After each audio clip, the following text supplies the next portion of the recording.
Hey guys, we're going to show you how to plug this hole. We just recently put this dryer vent in here, but we want to get around it.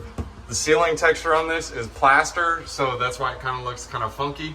We aren't really going to be able to cut and use a knife because it just chinks out. But normally you're just able to cut into drywall. As you can see, I can't even puncture through this because it's plaster. So what we're going to have to do with this is we're just going to cut something that somewhat fills this hole, and we're going to make it as straight as we can. And you see how we have a stud here? This is good. This is where we're going to use our piece right here. We're going to slap it up in there, and we're going to do the tape method like we did in the other videos so it can be somewhat smooth. So I'm going to cut around this, make this smooth, and then I'm going to cut this piece of drywall to size and have some little strips so I can go ahead and put it in there. About as straight as she's gonna get. I'm gonna put this piece up here, measure the size, and use this utility knife to score the drywall. And I'm going to leave enough space so I can use some flaps. I'll show you that now. So we cut our piece to size. It's a little funky piece. It's an L shape. Takes a bunch of cuts. Sometimes you mess up. And the goal was to get this little flap so we can use this as a tape. But as you can see, it's gonna fit right in up there. But the stud is a little bit back further. So what we're gonna do is we're gonna sandwich a piece of drywall on the back of this, hope it doesn't crack it, and then we're gonna screw it straight in there. So basically we're just gonna put this sandwiched and smash it up there. I'll show you what that looks like.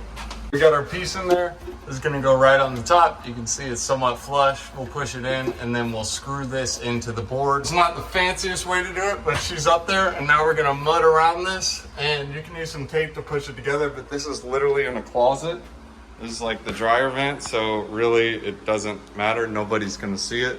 Just need it to at least just be covered up so there's not a giant hole. Just give it more structure and integrity after I paste it up, I'm gonna use this drywall tape, which I just use off the back of this.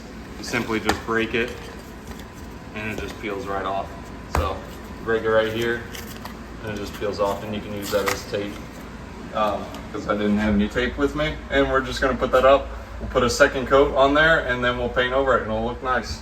Second coat, put up, and now what you can do after this is finished, you can texture and then paint. I went ahead and put this vent in so people don't try to mess with it up there. But again, this is just a cosmetic repair. So it's not like a structural repair, like you punch a ceiling. I mean, it's a corner and the drywall, and it's a quick fix.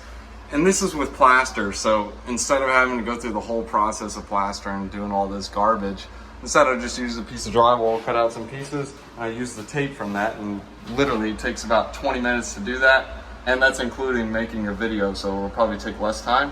And you just clean up after you're done, and it's in the closet. So thanks for watching. The material we use for the drywall is just some all-purpose mud, just whatever, and it gets the job done. You can also use some of the dry mix, but this is what we used.